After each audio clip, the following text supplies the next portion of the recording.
Hello students, welcome to our YouTube channel Krishna tuition classes. आज हम gravitation part third के बारे में पढ़ेंगे। जैसा कि हमने पार्ट 2 में कैप्लर्स लॉ के बारे में पढ़ा था, आज हम फ्री फॉल बॉडी के बारे में पढ़ेंगे पार्ट थर्ड वीडियो में। फ्री फॉल बॉडी क्या होती है? The falling of a body object, body भी ले सकते हैं ऑब्जेक्ट भी ले सकते हैं, from a height towards the earth under the gravitational force of earth.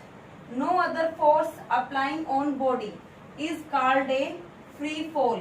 Such a body is called a free falling body. इससे हमें क्या समझ में आया? जैसे मैंने ये मार्क कर लिया, मैंने इसे छोड़ दिया, मैंने अपने दोनों हाथ से हटा लिए, तो क्या हो गया? ये अर्थ पे आ गया अपने आप। मैंने इसमें कोई भी फोर्स अप्लाई नहीं किया, ये अपने आप अर्थ की तरफ अट्रैक्ट हो गया, अपने आप फॉल हो गया। यही बोला है, इसको हम क्या बोलते हैं? फ्री फॉल बोलते हैं। और इस बॉडी को, ये फॉल अपने आप हो रही है, इस बॉडी को क्या बोलते हैं?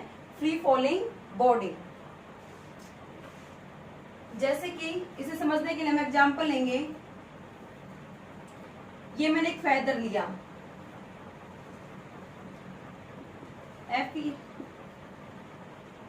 ये मैंने फेदर लिया, ये मैंने एक मेटल कॉइन ली,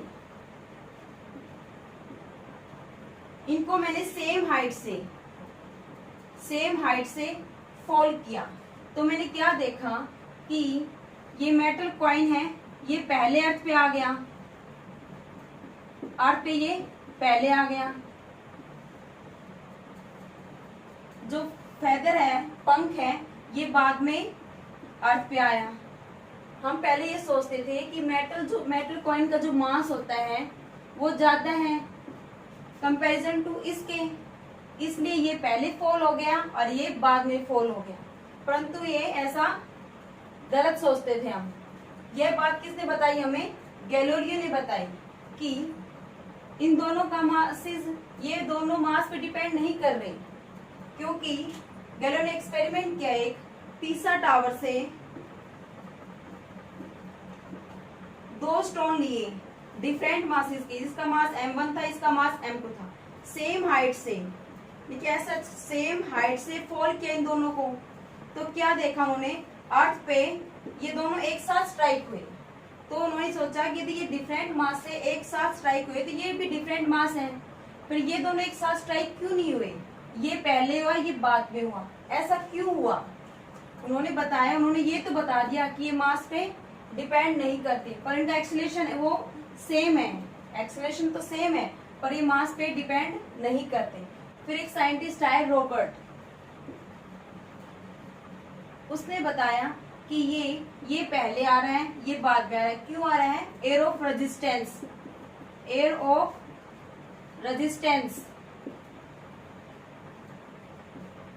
रेजिस्टेंस के वजह से ये पहले आया, ये बाद में आया। क्यों? एयर ऑफ रेजिस्टेंस, इसका जो सरफेस एरिया है क्या है? लार्ज है। इसका सरफेस एरिया ऐसे डिनोट किया, मतलब सरफेस एरिया, इसका सरफेस एरिया कम है, इसका सरफेस एरिया ज्यादा है, इसलिए इस पे एयर ऑफ रेजिस्टेंस ज्यादा लग रहा है as comparison to metal coin. इस वजह से ये पहले आता है और ये बाद में आता है।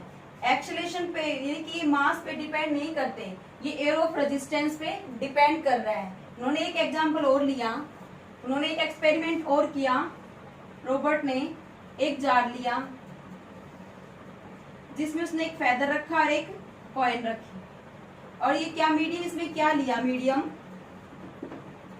वैक्यूम लिया, जिसमें एयर ऑफ रेजिस्टेंस नहीं है, एयर बिल्कुल भी प्रेजेंट नहीं है। सेकंड स्टेप उसने ये किया कि अब इसने इस जार को उल्टा कर दिया, यहाँ पर कॉइन हो गए, यहाँ पर फेदर हो गए। अब ये दोनों सेम रेट से, same height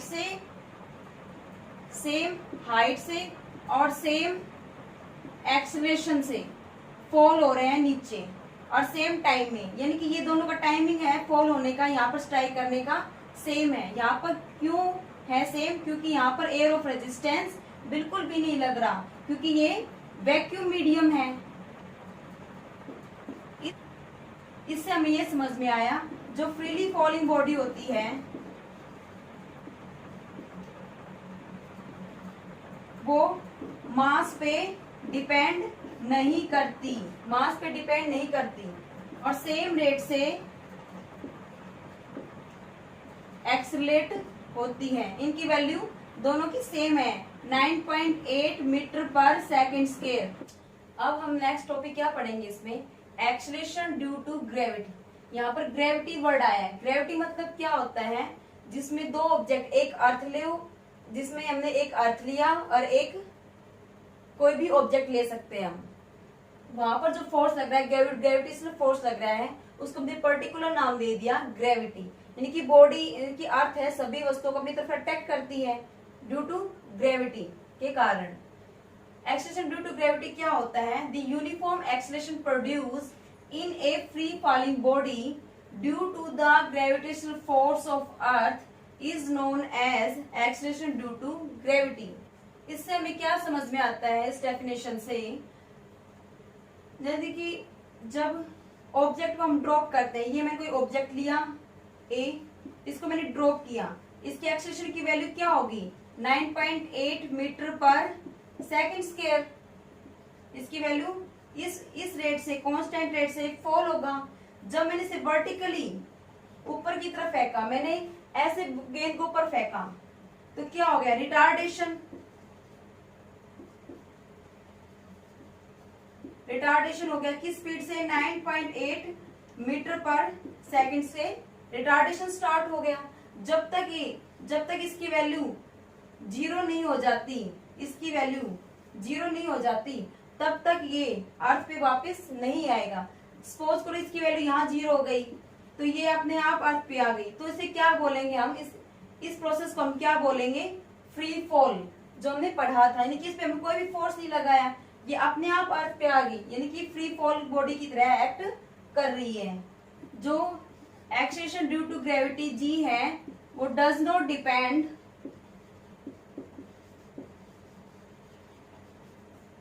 mass of any body, कि वो मास पे डिपेंड नहीं करती। किसकी value, acceleration due to gravity की, जैसा कि हमने पहले डिस्कस कर चुके हैं फ्री फॉल बॉडी के केस में। जब हमने वहां पर दो जार लिए थे, एक वैक्यूम में लिया था, एक विदाउट वैक्यूम में लिया था, वहां एयर ऑफ रेजिस्टेंस की वजह से मेटल कॉइन और फेदर में इफेक्ट आ रहा था, ना कि मास की वजह से वहां पर इफेक्ट आ रहा था।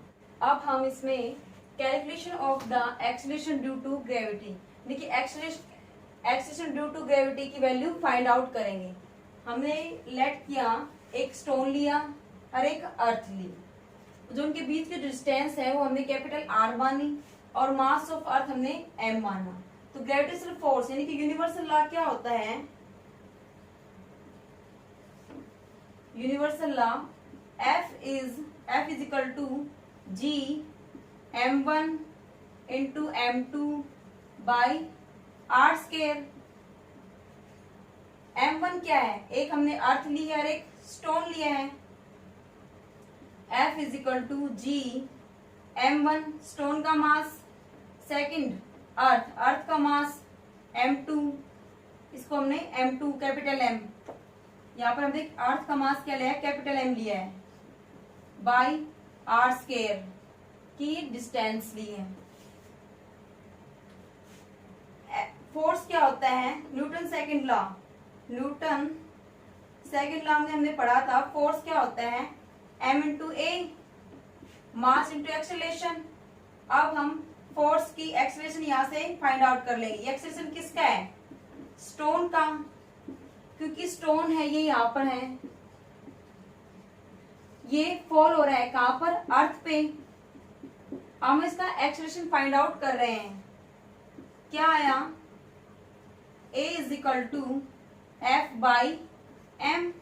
अब हम इसमें F की वैल्यू पुट कर देंगे, acceleration is equal to G small capital M into small m by R square, और नीचे एक m और है, m से m कैंसिल हो गया, तो एक्सेलरेशन क्या हुआ, G m capital M by R square. इसको हम स्मॉल g से डिनोट करेंगे, acceleration due to gravity, g is equal to capital M by R square. हमें क्या मिल गई? एक्सेलरेशन ड्यू टू ग्रेविटी की value gravitational constant into mass of earth by R square, distance stone की और अर्थ के बीच की डिस्टेंस। हाँ, इसमें एक बात हमें ये ध्यान रखनी है, जो हमने ऑब्जेक्ट लिया है, सेकंड ऑब्जेक्ट स्टोन लिया है, वो near the surface of earth, near the surface of earth. आज की वीडियो में हमने 3 टॉपिक कवर की। फर्स्ट क्या किया? Free fall. सेकंड टॉपिक क्या किया हमने? Acceleration due to gravity. और थर्ड टॉपिक हमने क्या किया? Calculation of acceleration due to gravity. Free fall body में हमने क्या देखा? ये मास पे डिपेंड नहीं करती। एक्सेलरेशन क्या है? सेम रेट से वो नीचे अर्थ की तरफ आती है, सेम एक्सेलरेशन से, पर ये मास पे डिपेंड नहीं करती। डिपेंड किस पे करती है? एयर ऑफ रेजिस्टेंस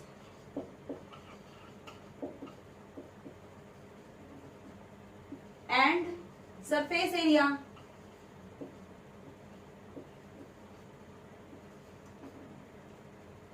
और जो जैसे मैंने छोड़ दिया, अपने आप ही अर्थ पे आ गई विदाउट एक्सटर्नल फोर्स, उसे क्या बोला हमने? फ्री फॉल बोला। और ये बॉडी है, ये अपने आप आ रही है, उसे क्या हमने बोला?